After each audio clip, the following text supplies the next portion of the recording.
बहुजन क्रांति और बहुजन नायकों को समर्पित दलित दस्तक का 2024 का शानदार बहुजन कैलेंडर आ चुका है। कैलेंडर छोटे और बड़े दोनों साइजों में उपलब्ध है।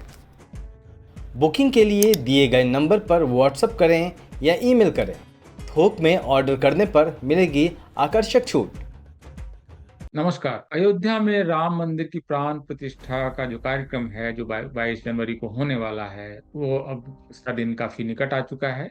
और इस बीच में एक महत्वपूर्ण डेवलपमेंट ये है, ऐसी खबरें आई हैं, प्रधानमंत्री नरेंद्र मोदी इस कार्यक्रम में मुख्य जजमान के रूप में हिस्सा नहीं लेंगे। वो वहां रहेंगे और उनकी एक महत्वपूर्ण भूमिका होगी, लेकिन वो मुख्य जजमान नहीं होंगे। इससे ठीक पहले आप याद कीजिए कि कुछ धर्मगुरुओं ने और शंकराचार्यों ने, संभवतः दो शंकराचार्यों ने, ये कहा कि इस जिस तरह से कार्यक्रम हो रहा है वो हिंदू रीति और शास्त्रीय परंपराओं के हिसाब से नहीं हो रहा है और हम नहीं जाएंगे और वगैरह वगैरह इस तरह की चीजें। और नरेंद्र मोदी उस मूर्ति को छुएंगे तो हम क्या वहां तालियां बजाएंगे, इस तरह की बातें शंकराचार्यों के द्वारा कही गई। अब इस मामले को दो तरह से देखा जा सकता है। एक तो इसकी एक सीधी सीधी सेकुलर व्याख्या हो सकती है, और भारत का वो सेकुलरिज्म नहीं बल्कि सेकुलरिज्म की जो शास्त्रीय फिलोसॉफिकल यूरोपीय व्याख्या है, उसके हिसाब से धर्म और राजकाज अलग अलग होना चाहिए। तो किसी भी राजकीय व्यक्ति को इस तरह के धार्मिक आयोजन में हिस्सा नहीं लेना चाहिए। वो एक विचार है, लेकिन भारत में वो प्रभावी विचार नहीं है, क्योंकि भारत में राजकाज और धर्म का हमेशा से ही एक तालमेल या संबंध रहा है। इवन अगर आप भारतीय आजादी के समय की कहानी देखें, फ्रीडम एट मिडनाइट पढ़ें अगर, या और तमाम उस समय के अखबार और डिस्पैचेज पढ़ें, आप पाएंगे कि भारत की आजादी का पूरा समारोह ही एक धार्मिक कार्यक्रम के तौर पर हुआ था। उस दिन बकायदा, उस रात को बकायदा शाम को यज्ञ हुआ था राजेंद्र प्रसाद के घर में, जिसमें सारे जो मंत्री थे वो वहां पर बैठे थे, और वहीं से वो संसद भवन जो भी है वहां पर गए। नेहरू के घर पर बकायदा विभिन्न जगहों से आए हुए ब्राह्मण वहां पर वो आए, पुजारी, उन्होंने उनको नहलाया बकायदा, वो चंदन और ये सब अक्षत वगैरह जो डालते हैं वो सब डाला। बिल्कुल वो उनको एक धर्म दंड दिया गया, जो भी नरेंद्र मोदी ने धर्म दंड पकड़ा है उस तरह का एक धर्म दंड पकड़ाया गया। और पूरा वो एक धार्मिक आयोजन के तौर पर 15 अगस्त का कार्यक्रम हुआ। बल्कि 15 अगस्त की आज़ादी का जो कार्यक्रम है वो 14 और 15 अगस्त की मध्य रात्रि को इसलिए हुआ क्योंकि 15 अगस्त का जो दिन था वो अशुभ दिन था ज्योतिषियों के हिसाब से। तो ज्योतिषियों की गणना के हिसाब से तय हुआ कि 14 और 15 अगस्त के बीच की रात को कार्यक्रम होगा, वरना तय कार्यक्रम के हिसाब से माउंटबेटन को अगले दिन उस कार्यक्रम में हिस्सा लेना था, क्योंकि उससे पहले दिन वो पाकिस्तान के आजादी का कार्यक्रम वो करके आ रहे थे। ये पूरा जो मामला है ये भारत में राजकाज, देखिए आप जानते ही हैं कि कोई सरकारी बिल्डिंग बनती है तो उससे पहले भूमि पूजन होता है बकायदा। कोई अगर इवन युद्धपोत भी अगर पानी में उतारना है तो उससे पहले वो नारियल फोड़ना, और मतलब ये आप जानते हैं कि भारत में किस तरह से कार्यक्रम की शुरुआत जो है वो गणेश वंदना या सरस्वती वंदना से होती है सरकारी कार्यक्रमों की। तो ये एक परंपरा है, घालमेल है, और ये कोई नरेंद्र मोदी के आने के बाद या वाजपेयी के बाद नहीं हुआ है। कांग्रेस के समय से ये परंपरा चली आ रही है, सारे राज्य लगभग इसको फॉलो करते हैं। तमिलनाडु या कुछ थोड़ा बहुत अपवाद हुआ, लेकिन आमतौर पर ये परंपरा रही है।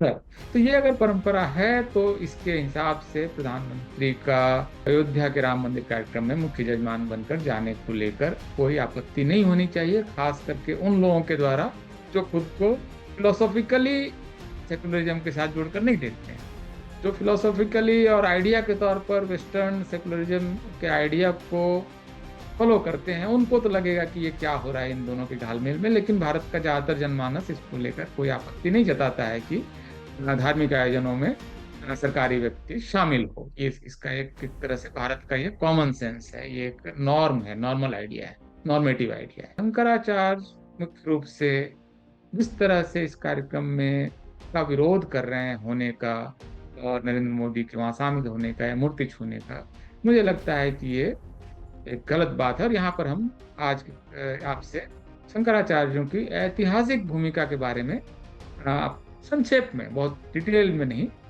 एक बातचीत करना चाहेंगे। जैसे कि शंकराचार्य का जो पद है, आदि शंकराचार्य से शुरू हुआ माना जाता है।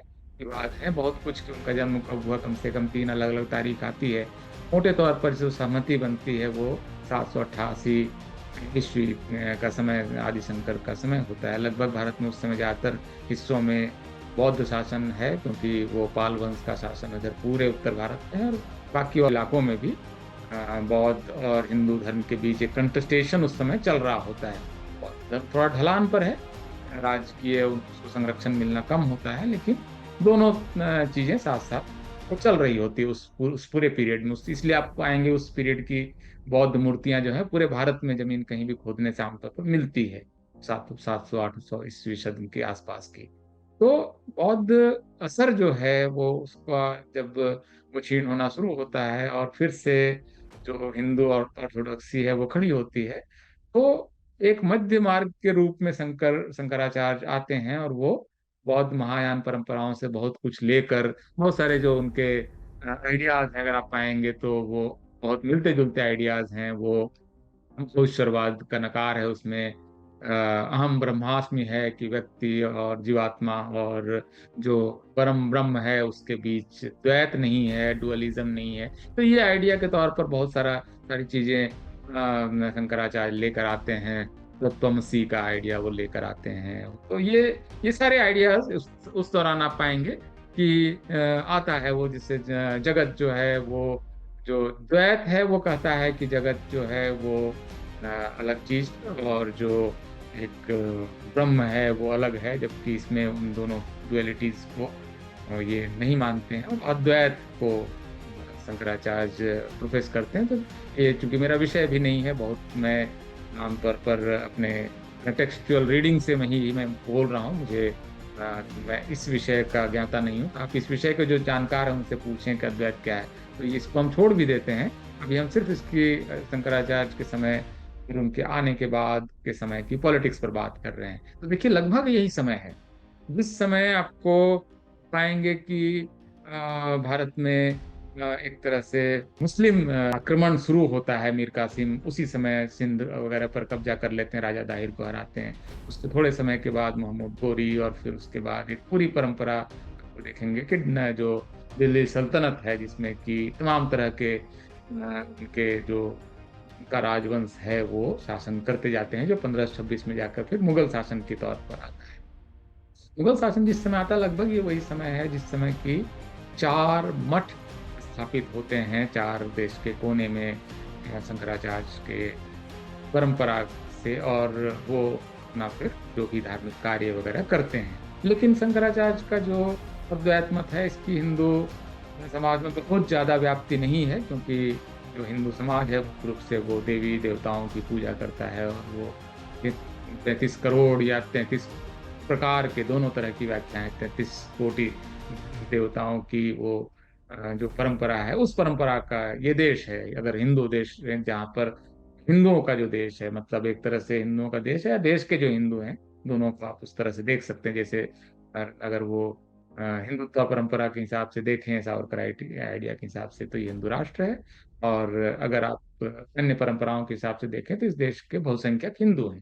तो दोनों ही परंपराओं के हिसाब से इस देश के जो हिंदू हैं वो द्वैत परंपरा के हैं। वो मध्वाचार्य, रामानुजाचार्य वगैरह की जो परंपरा है, जिसमें कि जो जीवात्मा है और ईश्वर है, दोनों के बीच में द्वैत है, दोनों अलग अलग चीजें हैं। जो जगत है वो, और जो ब्रह्म के पास जाना है, तो एक उसकी एक जर्नी की जो व्याख्या है वो एक अलग व्याख्या है।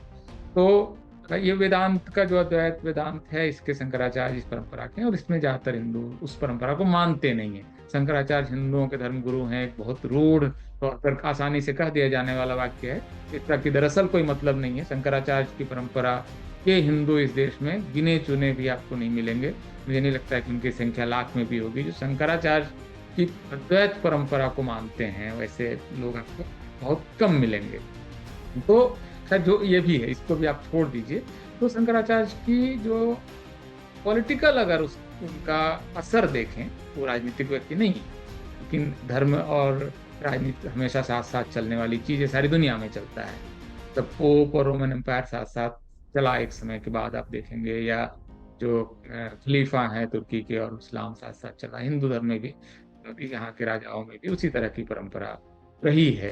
तो इस पूरे पीरियड में शंकराचार्य को अगर आप देखें तो वो कहीं पर भी हिंदू धर्म को एक उसकी कोई ऐसी व्याख्या जिसमें कि हिंदुओं की एकता कायम हो और उसके अंदर के जो विभेद हैं जाति के आधार पर या लिंग के आधार पर जो समस्याएं हैं, इसके समाधान का कोई रास्ता कभी शंकराचार्य नहीं सुझाते हैं, बल्कि शंकराचार्य अक्सर हिंदू धर्म के अंदर होने वाले आंतरिक सुधारों के भी खिलाफ खड़े होते हैं।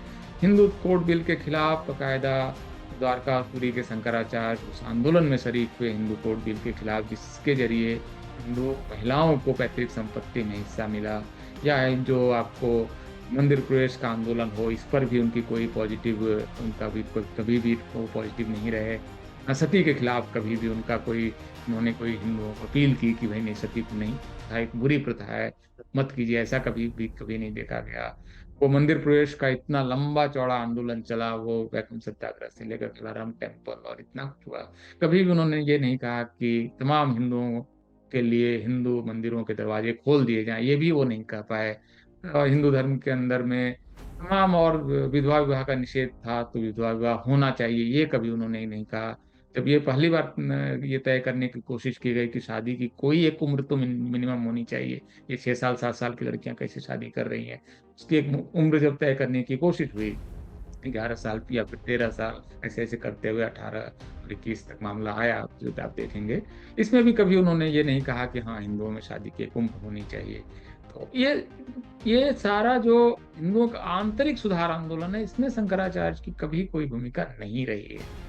और ये बताता है कि हिंदू धर्म के साथ शंकराचार्यों का एक भयानक तरीके का डिस्कनेक्ट है।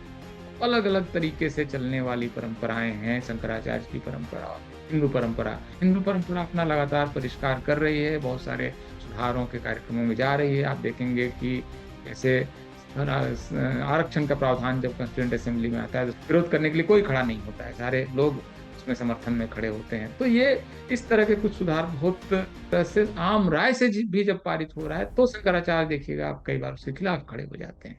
तो ये कोई इनका तालमेल नहीं है। हिंदू धर्म के मंदिरों में जजमान के तौर पर एक ओबीसी का आदमी जाए और इन ओबीसी मूर्ति को छुए, इसका विरोध करना किसी भी तरह से हिंदू धर्म के हित में नहीं है। और शंकराचार्य की भूमिका इस मामले में निश्चित रूप से मुझे लगता है उन्होंने हिंदू समाज के साथ डिस्कनेक्ट है, अपना जो विच्छेद है जो हमेशा था, उसको उन्होंने अब और बढ़ा लिया है। और ये शंकराचार्य संस्था जो है, इसके लिए बहुत अच्छी बात नहीं है, ये शुभ बात नहीं है कि उन्होंने हिंदू धर्म में होने वाले इन परिवर्तनों के साथ खुद को नहीं जोड़ा, बल्कि वो ऑर्थोडॉक्सी की और या पुरातन पंथ की उस जगह पर खड़े हैं जहाँ से पूरा हिंदू धर्म निकल कर आगे आ चुका है, वो वहां से आगे बढ़ चुका है, लेकिन वो कहीं किसी पुराने छोर पर पड़े हुए हैं, या फिर उनको मतलब नहीं है वो कह रहा है, उनको लेना ही देना नहीं है कि सती इस देश में है और सती खत्म हो रही है। इस पूरे पूरे चर्चा के दौरान शंकराचार्य आपको कहीं नहीं नजर आएंगे। विधवाओं का भी विवाह होना चाहिए, इस पूरी चर्चा में कहीं नहीं नजर आएंगे वो। जाति का विनाश होना चाहिए, इसको लेकर पिछले 40 50 60 साल से, बल्कि 100 साल से इतनी बड़ी बहसें चल रही हैं, साहू जी महाराज से लेकर फूले, और ये सब के दौरान शंकराचार्य कहीं नहीं। कबीर और रैदास जिस समय भक्ति का आंदोलन और सिर्फ एक क्रांतिकारी भूमिका लेते हैं, गुरु रविदास, और ये इस दौरान भी आपको शंकराचार्य इस बहस के दौरान कहीं किसी छोर पर नहीं है, न इस तरफ है न उस तरफ है। एक्चुअली एक एलूफनेस जो है कि हमें क्या लेना देना है, और हमें क्या लेना देना है पर भी नहीं टिकेंगे। अगर कोई सुधार होता हुआ दिखेगा तब वो हस्तक्षेप करेंगे सुधार के खिलाफ। तो ये अपने आप में मुझे लगता है कि पूरे हिंदू समाज के साथ शंकराचार्य ने अलग थलग कर लिया है, और ये अलग थलग होना इस बार और बढ़ जाएगा, क्योंकि आप अगर ये करने जा रहे हैं तो आप समय के साथ आपका कोई तालमेल नहीं, सिंक्रोनाइजेशन।